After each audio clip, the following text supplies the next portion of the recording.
और माता पिता के प्रति बच्चों को जरूर ध्यान रखना चाहिए।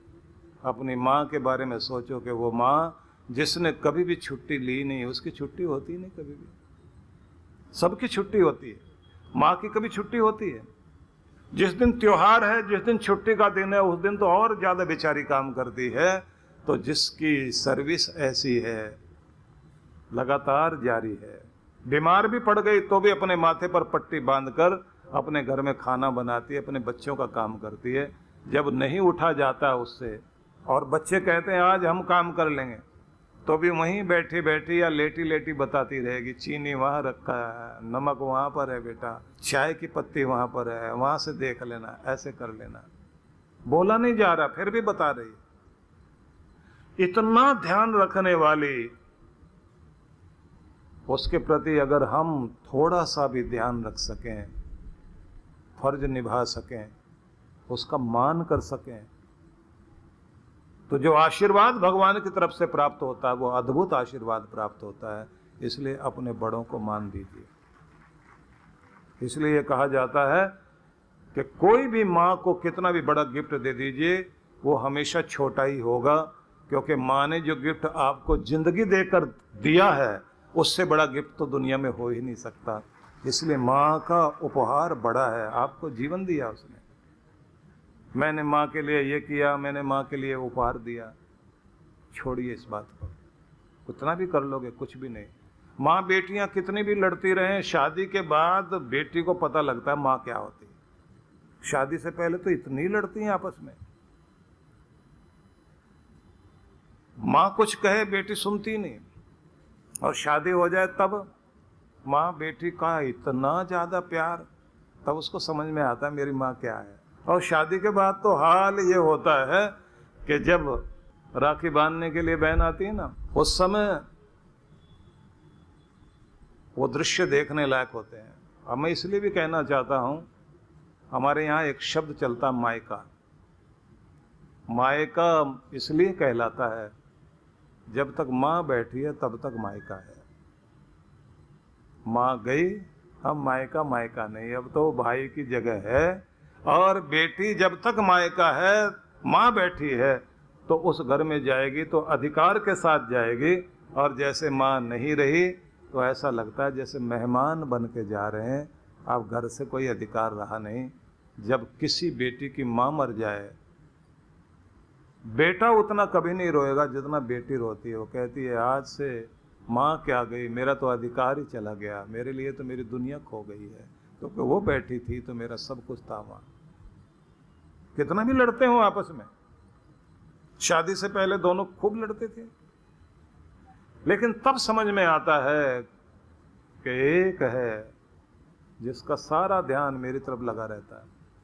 वो शहर अच्छा लगता है जिस शहर में अपनी बेटी ब्याही है। सब अखबार पढ़ रहे हों और माँ को भी अखबार दिया जाए तो पन्ना खोलेगी उस शहर का जिस शहर में उसकी बेटी ब्याही है। वहां का समाचार जानना चाहती है कि अगर वो मेरा शहर ठीक है, मेरी बेटी वाला शहर, तो इसका मतलब है मेरी बेटी भी ठीक ठाक है। वो शहर प्यारा लगने लग जाता है। और वो दुआएं मांगती है तो क्या, कोई भी माँ अपने लिए तो कुछ नहीं मांगती, मेरी बच्ची खुश रहे। और जिस दिन वो राखी बांधने के लिए आती है भाई को, ससुराल से अपनी मायके में आती है, उस दिन आप देखना कि बूढ़ी आंख, चश्मा लगाकर वो बूढ़ी माँ क्या पढ़ रही होती है। बेटी को बहुत ध्यान से देखती है, उसका चेहरा पढ़ने की कोशिश करती है, मेरे से कुछ छिपा तो नहीं रही। पूछती है बेटी तू ठीक ठाक है, तेरे घर में सब ठीक है? अब वो तो अपनी तरफ से कहेगी हाँ बहुत ठीक है, सब ठीक है। अब वो बहुत ध्यान से देख रही होती है, नहीं ये कुछ छिपा रही है। माँ ही ऐसा ही है, जिसे किताब पढ़नी आए ना आए, लेकिन माँ को बेटी का चेहरा पढ़ना जरूर आता है, उसके दिल में झांकना जरूर आता है, उसके रोम रोम को जानती है। अब आई है वो जल्दी जल्दी में आकर के भाई को राखी बांधी, उसके बाद सहेलियों से मिलने चली गई। शहर में इधर उधर जो भी कुछ लेना था, उसने कुछ खरीदारी करनी थी, इधर उधर भागती हुई आ रही है। और इधर बूढ़ी माँ, चला नहीं जाता, हाथ में एक लकड़ी का सहारा, छड़ी का सहारा लिया हुआ है। नौकर को साथ ले जाकर न जाने कौन कौन सी सब्जियां खरीद के लाई है। पूरे डाइनिंग टेबल सजा रखी है उसने। अब बेटी कहती माँ मैं तो कुछ खाऊंगी नहीं, मैं गई थी सहेलियों के यहाँ कुछ खा लिया था, अब इच्छा नहीं। और माँ क्या कहती है, थोड़ा कुछ मुंह झूठा कर लो। और देखती है कि मेरी पसंद की सारी सब्जियां वहाँ लगाई हुई है। तब उसको समझ में आता है कि मेरी माँ क्या है। और माँ क्या बोलती है, देख बेटी तेरे ससुराल में सब कुछ अच्छा है, तो सबकी पसंद का ध्यान रखकर सबकी पसंद की चीज़ें बनाती होगी, लेकिन तेरी पसंद का किसी को पता नहीं, सिर्फ तेरी माँ ही जानती है कि तुझे क्या पसंद है, इसलिए तेरे लिए वो चीज़ें बनाई हैं जो तुझे अच्छी लगती है। हर बेटी की अलग अलग पसंद होती है, माँ को पूरा पता होता है ये खाएगी खुश होगी, वो सारी चीज़ें सजा रखी हैं। फिर वो बीच बीच में कोई न कोई बहाना करके उससे उगलवाती रहती रहस्य, तेरे घर में ऐसा क्या है, वैसा क्या है, ये क्या, वो क्या, ननद क्या है, फलाना क्या है, वहाँ के जो लोग हैं वो कैसे, सब बातें पूछती है। और बेटी भी पूरा कोशिश में रहती है, जैसे अखबार वाले पूछते रहते हैं ना, और नेताजी पूरा ध्यान रखते हैं कि जो ये उगलवाना चाहता वो मैंने निकालना नहीं है। माँ भी अपनी तरफ से पूरी कोशिश करती रहती है, और आखिर में ये होता है बेटी के जाने का समय आ जाता है और माँ उसको कहती है, बेटा अब 2 मिनट के लिए मेरे पास मेरे कमरे में चल। अब बेटी क्या कहती है, माँ तू मेरे से जो पूछना चाहती है मैं तुम्हें बता चुकी हूँ, मैं बिल्कुल ठीक ठाक हूँ, मैं तुमसे कुछ नहीं छिपा रही हूँ, मेरा घर बहुत अच्छा है, मैं वहाँ बहुत खुश हूँ। फिर भी अंदर ले जाएगी और कहती है अब टीका करने का टाइम है। अपनी बेटी को टीका करना चाहती है। अब आप सोचिए, ट्रंक खोलेगी वो, ट्रंक खोलती है, ट्रंक के अंदर एक बड़ा सा पर्स है उसके पास, उसमें एक रुमाल है जिसमें कुछ मुड़े तुड़े नोट उसने गांठें लगा लगा के बांधे हुए हैं। और इधर बेटी देख रही है कि माँ की टेबल के ऊपर बहुत सारी दवाई की शीशियाँ रखी हैं जो खाली हैं। लगता है भैया ने जो पैसे दिए होंगे, माँ ने वो सब जोड़कर रुमाल में बांध लिए, अपनी दवाई भी नहीं खरीदी है। अब वो माँ को डांटती है और कहती है, माँ मुझे पैसे नहीं चाहिए, मेरे पास बहुत हैं। और माँ अपने रुमाल में से वो पैसे निकाल कर लेकर आती है और क्या कहती है, उसकी मुट्ठी में हाथ रखकर पैसे, और मुट्ठी को ऐसे मोड़ती है, ऐसे बंद करती है, बंद कर ले इसको। नहीं माँ मुझे पैसे नहीं चाहिए।